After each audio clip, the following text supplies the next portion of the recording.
तो राजा कहता है भैया ये कारीगरों को तो मैं पुनः बुलाकर और ये लकड़ी का महल दोबारा बनवा सकता हूँ, कोई बड़ी बात नहीं है। पर ये जो 80 साल पुराना वृक्ष जिसके तने के पास बैठकर इसमें न जाने कितने कितने लोगों को छांव मिली होगी, ये घर में तो कितने लोग रहे होंगे, कितने लोग रहेंगे। पर अब ये दोबारा वृक्ष बनाने की, 80 साल वाले वृक्ष तैयार करने की मुझे हिम्मत नहीं।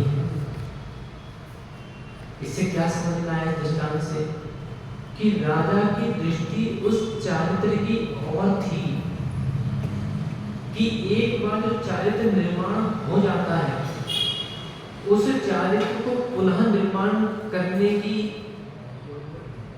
शक्ति हर किसी में नहीं होती। घरों में भी आज देखा जा रहा है बहुत सारे जो व्रत रह रहे हैं, ये अंदर जो भैया पूजा कर रहे हैं उसको शांति से करो, हमको देखना होगा।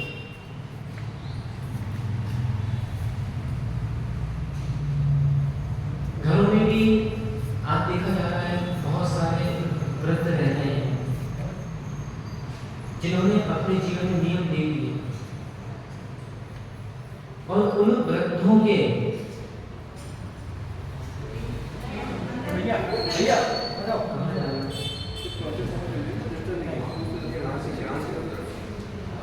शर्ट पैंट में अंदर मत जाओ भैया, अंदर नहीं जाना भैया, आपको पहली बार मंदिर आएंगे, दूर से दर्शन करो, कभी अंदर नहीं घुसना शर्ट पैंट में। चलो बाहर के नाम क्या है तुम्हारा? क्यों नाम क्या है? प्रदीप आगे सरनेम प्रदीप जैन। हाँ चलो, कहीं घुसना नहीं कोई मंदिर में जरा करेंगे, कोई बात नहीं। बुद्धिकृत लाभ है, कल बताया ना, शरीर बढ़ गया बुद्धिकृत लाभ है। ऐसे में क्या होता है, इससे मंदिरों में प्रवचन में मन नहीं लगता। तो हम आ गए, आना करके मजबूरियां हैं, नहीं लगता मन। चले कोई बात नहीं, ये स्वाध्याय करके स्वाध्याय आपका कहाँ थे? उस राजा की दृष्टि चारित्र की ओर थी। मैं ये कहना चाह रहा था, घर में हमारे जो व्रत रह रहे हैं उन्होंने बड़ी कठिनाई से बड़ा मन बनाकर और वो चारित्र में आगे बढ़े हैं। मैं समझ रहा हूँ आज की युवा पीढ़ी और आज की वृद्ध पीढ़ी की विचार भिन्न भिन्न हैं। युवा पीढ़ी को लगता है कि मम्मी बाहर का नहीं खाती तो पुराने जमाने की है। युवा पीढ़ी को लगता है कि पापा शादियों में नहीं जाते, ये पुराने जमाने के हैं।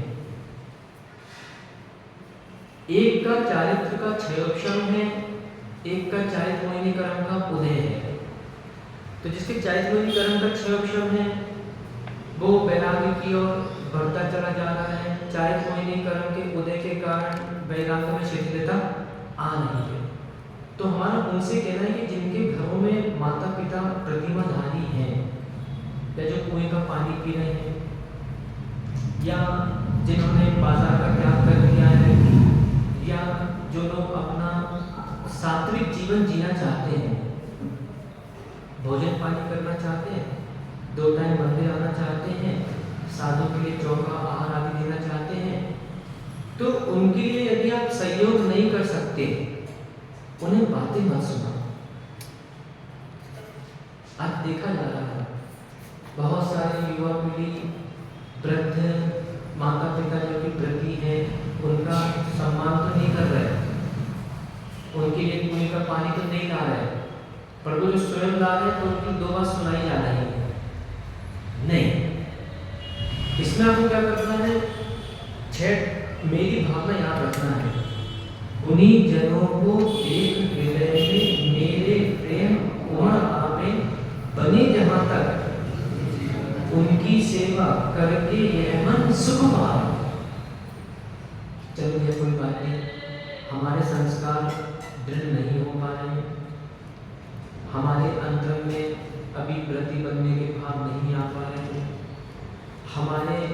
माता पिता श्रेष्ठचर्या में है तो चलो भैया हम इनके लिए सहयोग करें, और सहयोग नहीं कर सकते कम से कम फ़ोन लगाकर यहाँ वहाँ कम से कम कुछ उनको कुछ बोलो तो मत।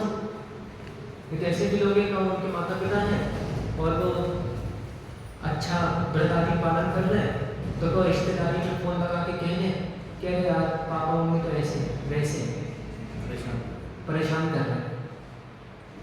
नहीं, आप देखो तो कि उन्होंने कितनी दुर्लभता से, आज 50 60 70 साल की उम्र हो गई, उन्होंने कितनी दुर्लभता से उस पद को प्राप्त किया है। उस पद को प्राप्त किया, हमको क्या करना चाहिए? उनका सम्मान देना चाहिए, उनके समझ हमको उनका चरण बंदन करना चाहिए। तो चरण बंदन नहीं है, हम उनसे चिढ़ रहे हैं, तो चिढ़ने से क्या होगा? चलो ये वैसे हमारे चारित्र नहीं है, और यदि आप उनके चर्या से, उनके ये जो उत्कृष्ट भाव है उनसे यदि आप चिढ़ोगे तो आपके और चारित्र धारण करने के भाव नहीं होंगे, और बल्कि नियम संयम है वो भी खत्म हो जाएगा।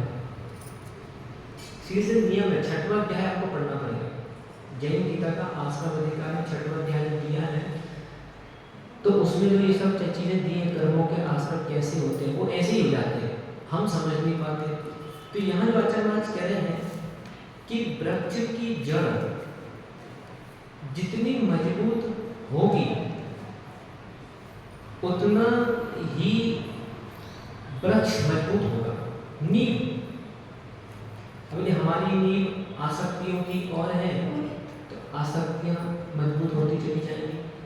यदि हमारी नींव विरक्ति की ओर है तो विरक्तियां मजबूत होती चली जाएंगी। तो यहाँ उसके लिए आचार्य महाराज समझा रहे हैं श्लोक क्रमांक 23 में कि श्रावकों को मूल गुणों का पालन करना चाहिए। मूल गुण देखा जाए तो अपने अपनी मान्यता के अनुसार आचार्य ने भिन्न भिन्न दृष्टियां दी हैं। एक यदि हम देखें तो आचार्य समन्वत स्वामी की दृष्टियां भिन्न रही। एक हम देखें तो आचार्य पतंजलि पंचमचितिका के रचयिता आचार्य पद्मनाभ स्वामी जी की दृष्टि भिन्न है। एक हम देखें तो सागर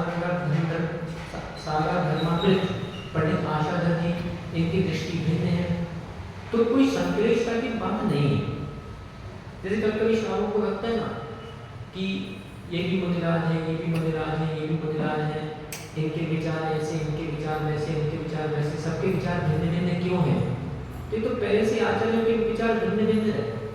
क्या श्रावकों के विचार एक है क्या? नहीं।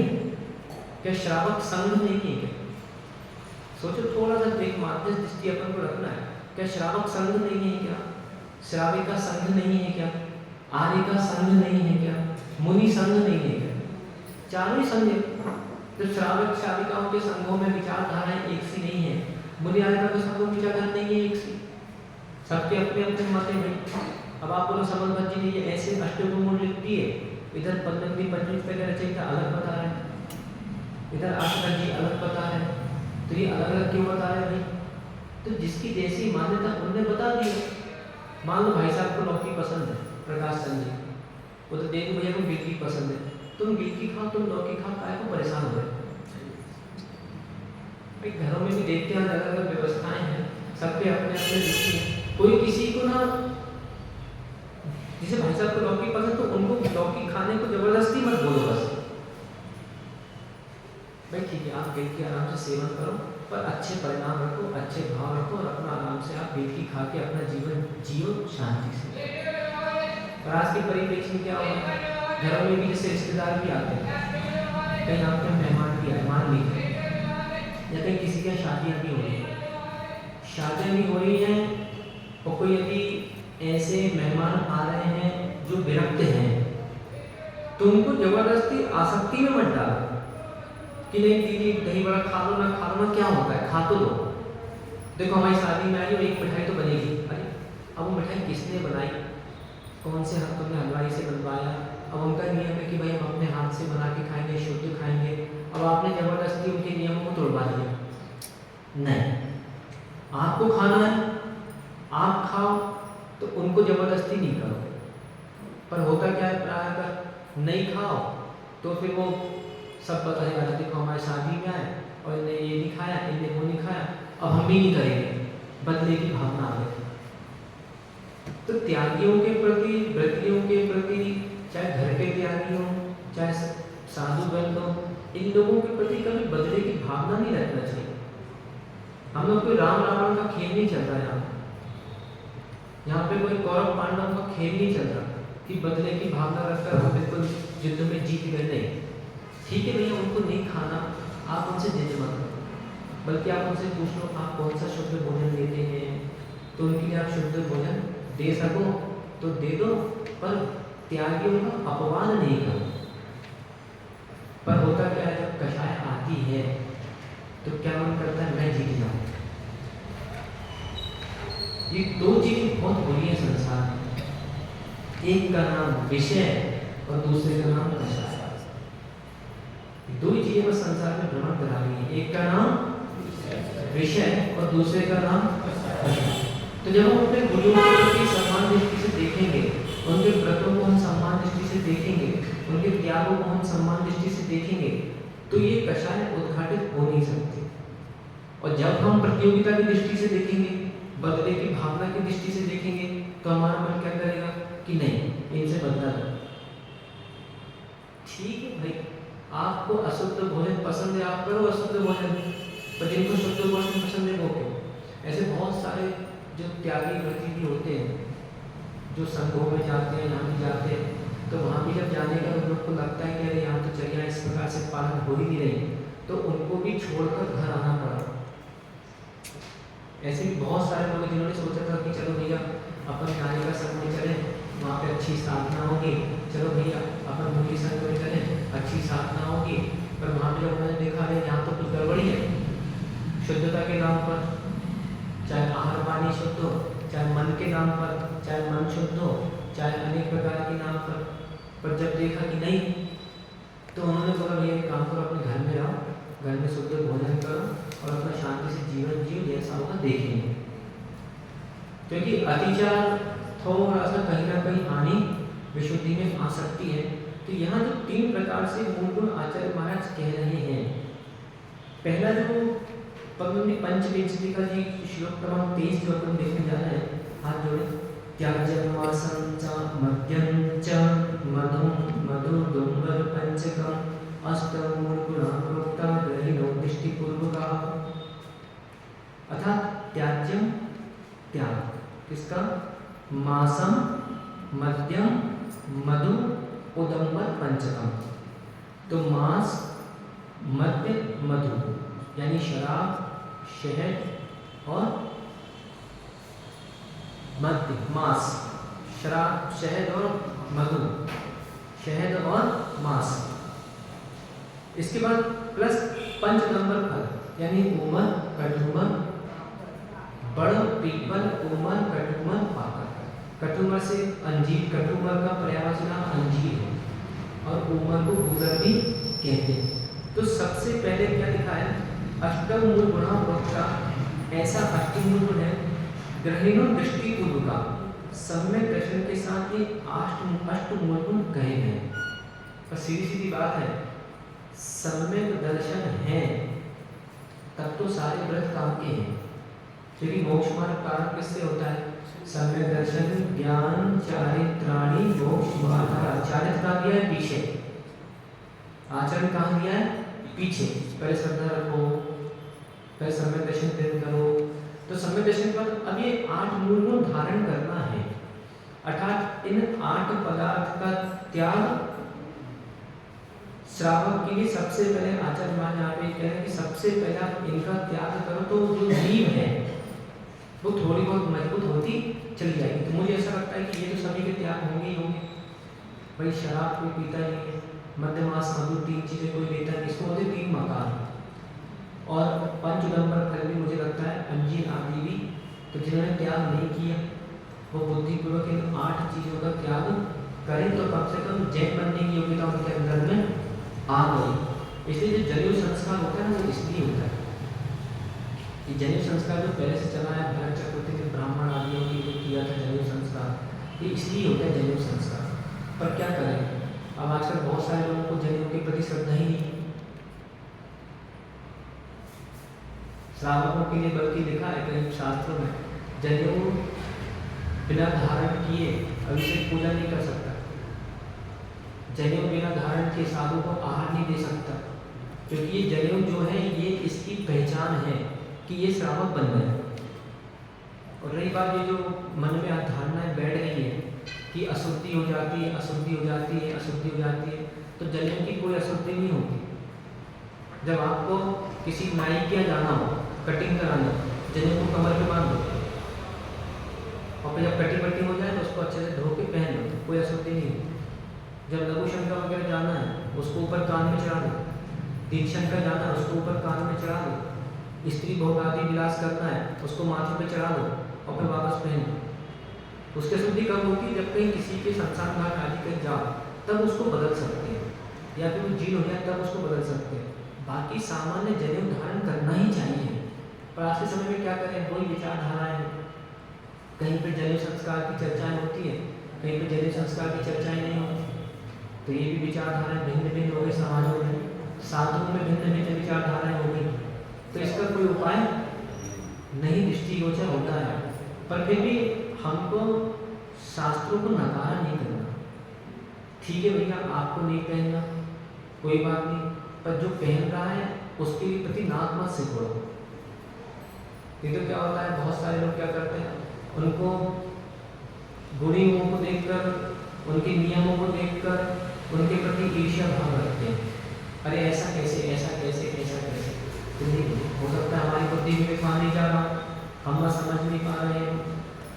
दूसरे जो समन्वय स्वामी ने एक प्रकार से समझ गए ना, मध्यमास मधु का त्याग और पंचदंबर फल का त्याग। अब दूसरे प्रकार से बता रहे मूल गुण की व्याख्या। मध्यमास मधु का त्याग और 5 पापों का एक देश त्याग। समझ में आया? मध्यमास मधु का त्याग और 5 पापों का एक देश त्याग, यानी अनुव्रत। तो 5 अनुव्रतों को धारण करना और मध्यमास मधु का त्याग करना, ये क्या कहलाते हैं? अष्टमूल गुण। तो ये वाले मूल अष्टमूल गुण हैं अच्छा समानंद स्वामी जी द्वारा रचित। तो ये अपन धारणा बनाए कम से कम पर मरने के पहले हम मूल गुण धारित हो जाए। साधुओं के तो कितनी अंदर धारणा है कि महाराज आप तो श्रेष्ठ मूलाचार का पालन करो, आप तो श्रेष्ठ मूलाचार का पालन करो। तो साधु की तो इच्छा होती है कि श्रावक में श्रेष्ठ मूल गुण का पालन करें, क्योंकि ताली एक हाथ से धोना बसती है भाई। आप मत हमारे बारे में सोचो, तो हमारा भी तो अधिकार है हम आपके बारे में सोचें, तभी तो आगे धर्म चलेगा। तीसरे प्रकार से कहा गया है, पंडित आशाधर जी की व्याख्या है जो अधिकतर शास्त्रों में आप लोग को जिन वाणियों में पाई जाती है, वो पंडित आशाधर जी के अंगार धर्मामृत ग्रंथ से लिया गया है, जिसमें पंचदंबर फल का त्याग इसको लेना है 1, मध्यमास मधु का त्याग इसको लेना है 3। तो कितने हो गए? 3 और 1 4। नित्य देव दर्शन, पानी छान के पीना यानी अनछने जल का त्याग, जीव दया करना और रात्रि भोजन का त्याग। ये कितने हो गए? अष्टमूल गुण। तो अब ये वाले अष्टमूल गुण धारी तो 100 में से मुश्किल लगता है 2 या 4 ही श्रावक होंगे, और बाकी प्राय का देखा जा रहा है नहीं है, क्योंकि देखो जमाना चल रहा है आसक्ति का, और 100 में से 90 लोग आसक्त हैं, 10 लोग ही विरक्त होंगे। समाजों की देखा जा रहा है आज के समय में अनुव्रति बड़े बेटे दृष्टिगोचर हो रहे हैं। तो यहाँ आचार्य महाराज कह रहे हैं कि हे श्रावक को कम से कम मूल गुण धारित बनो, क्योंकि श्रावक वही है जो मूल गुण का धारी है, और मूल गुणों का पालन कराना कहलाता है जैनी रीति। क्या कहलाता है? जैनी रीति। जैनी रीति अर्थात मूल गुण का पालन करना जैनी रीति है। तो कम से कम हम जैन हैं और जैनी रीति का जीवन तो जिए। समय अपने तेजी से चला जा रहा है और समय कभी नहीं कहेगा, हमको कुछ ना कुछ आगे बढ़ना पड़ेगा। तो अब ये छोड़ो छाड़ो कि कौन क्या किसका, बढ़िया अपने धर्म में आगे बढ़ो, मूल गुणों का पालन करो, क्योंकि ये रिश्ते भी हैं, ये भी कुछ समय के रिश्तेदारियाँ भी सब खत्म हो जाएंगी। साथ में यदि इससे धर्म भावना का चिंतन बढ़ाइए, धर्म भावना बाल्य भावना उसका चिंतन बढ़ा कि अहिंसा ही धर्म है, और ये सब चीज़ें यदि जीवन में उतर आई तो धीरे धीरे और वृद्धि होगी और वृद्धि होगी। 10-20 साल में तो जीवन बिल्कुल बदल ही जाएगा। तो बदलना किसी को नहीं है, बदलना मात्र हमको स्वयं है। तो जिन्होंने अपने आप को बदल लिया और चारित्र की ओर अग्रसर हो गए, उनकी जीव रक्षा होगी, अवश्य निर्वाण को प्राप्त कर गए। रक्षा करो, रक्षा करो, जीव की रक्षा करो, रक्षा करो, रक्षा करो, जीव की रक्षा करो, रक्षा करो, रक्षा करो, जीव की रक्षा करो। देह की रक्षा जीव की तो चलते रहेगी, जो काम कर्म अजीब की भगवान श्री राजनाथ स्वामी की जय।